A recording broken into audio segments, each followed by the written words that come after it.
राधे राधे मेरे प्यारे भाइयों बहनों माताओं व बंधुओं। संस्कार की बातें चैनल में आपका स्वागत है।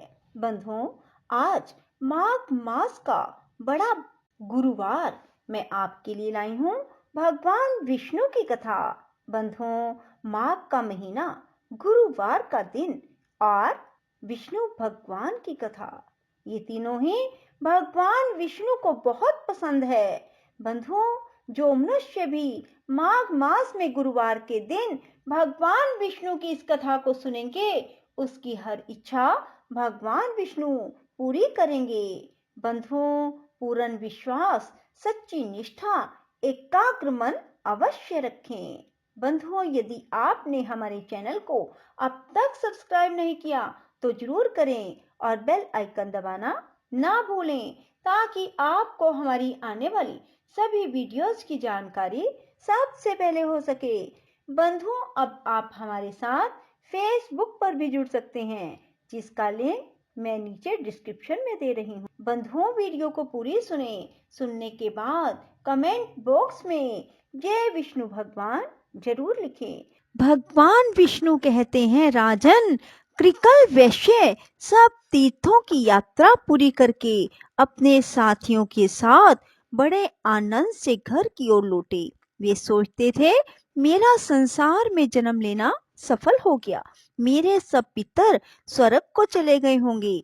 वे इस प्रकार विचार कर ही रहे थे कि एक दिव्य रूपधारी विशाल काय पुरुष उनके पितामहों को प्रत्यक्ष रूप से बांधकर सामने प्रकट हुए और बोले, वैश्य, तुम्हारा पुण्य उत्तम नहीं है, तुम्हें तीर्थ यात्रा का फल नहीं मिला, तुमने व्यर्थ ही इतना परिश्रम किया। यह सुनकर कृकल वैश्य दुख से पीड़ित हो गए।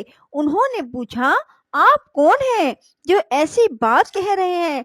मेरे पितामह क्यों बांधे गए हैं? मुझे तीर्थ का फल क्यों नहीं मिला?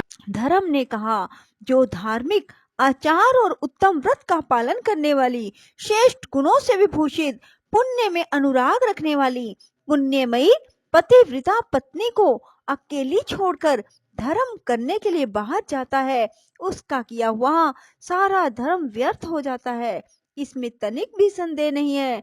जो सब प्रकार के सदाचार में संलग्न रहने वाली, प्रशंसा के योग्य आचरण वाली, धर्म साधन में तत्पर, सदा पतिव्रत्य का पालन करने वाली, सब बातों को जानने वाली, ज्ञान की अनुरागिनी है, ऐसी गुणवती, पुण्यवती और महासती नारी जिसकी पत्नी हो, उसके घर में सर्वदा देवता निवास करते हैं।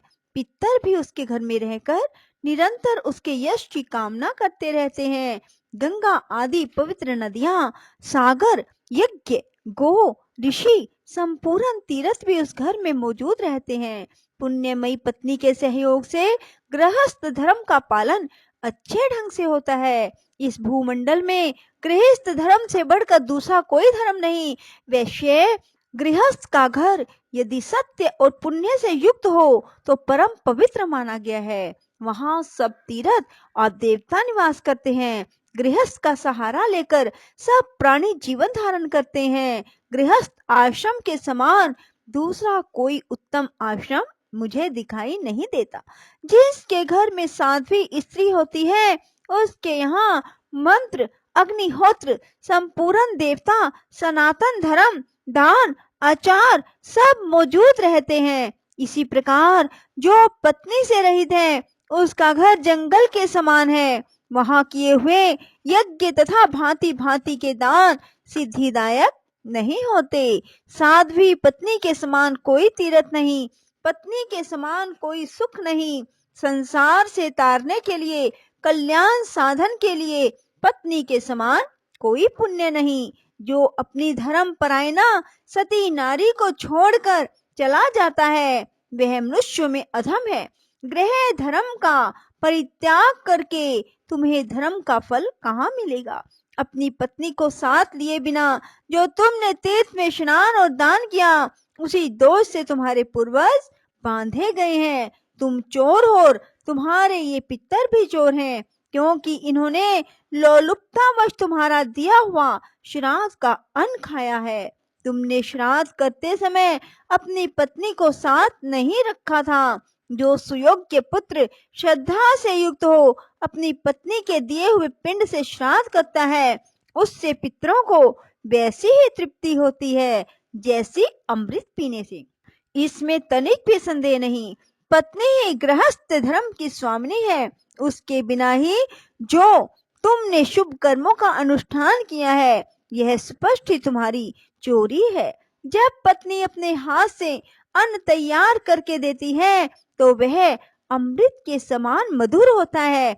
उसी अन्न को पितर प्रसन्न होकर भोजन करते हैं और उसी से उन्हें विशेष संतोष और तृप्ति होती है। पत्नी के बिना जो धर्म किया जाता है वह निष्फल होता है। कृकल ने पूछा, धर्म, अब कैसे मुझे सिद्धि प्राप्त होगी और किस प्रकार मेरे पितरों को बंधन से छुटकारा मिलेगा? धर्म ने कहा, महाभाग, अपने घर जाओ। तुम्हारी धर्म परायण पुण्यवती पत्नी शुक्ला तुम्हारे बिना बहुत दुखी हो गई थी।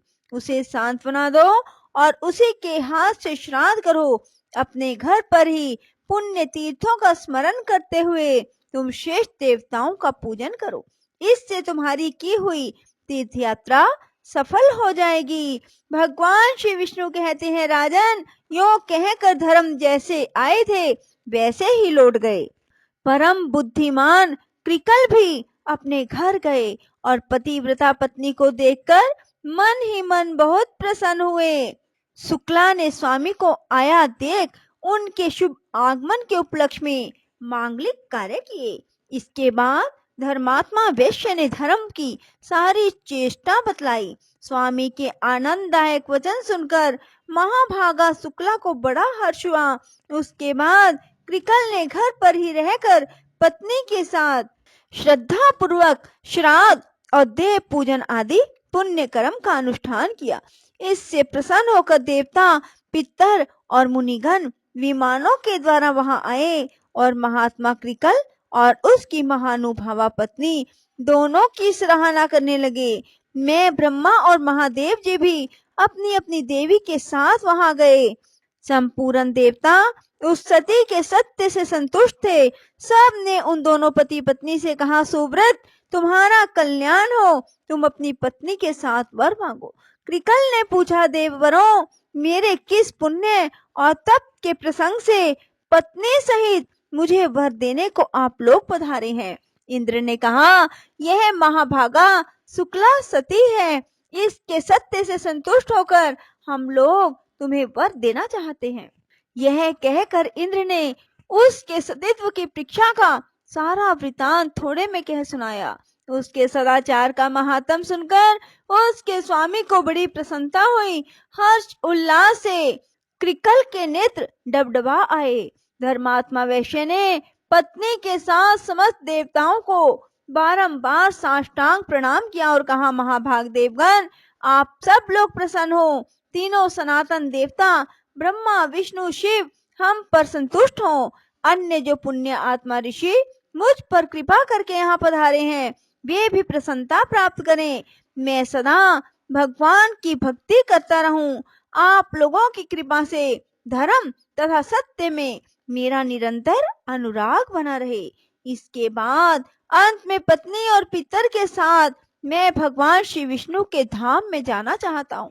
देवता बोले, महाभाग एवं अस्तु, यह सब कुछ तुम्हें प्राप्त होगा। भगवान श्री विष्णु ने कहा, राजन, यह कहकर देवताओं ने उन दोनों पति पत्नी के ऊपर फूलों की वर्षा की, ललित, मधुर और पवित्र संगीत सुनाया। वर देकर वे उस पतिव्रता की स्तुति करते हुए अपने अपने लोक को चले गए। इस परम उत्तम और पवित्र उपाख्यान मैंने पूर्ण रूप से तुम्हें सुनाया। राजन, जो मनुष्य इसे सुनता है वह सब पापों से मुक्त हो जाता है। स्त्री मात्र को शुक्ला का उपाख्यान श्रद्धा पूर्वक सुनना चाहिए। इसके श्रवण से वह सौभाग्य, स्थित्व, पुत्र पौत्रों से युक्त होती है। इतना ही नहीं, पति के साथ सुखी रहकर वह निरंतर आनंद का अनुभव करती है। बोलो विष्णु भगवान की जय हो। राधे राधे। जय श्री कृष्णा। बंधुओं, यदि आपको हमारी वीडियो पसंद आए तो इसे लाइक करें और शेयर भी जरूर करें। धन्यवाद।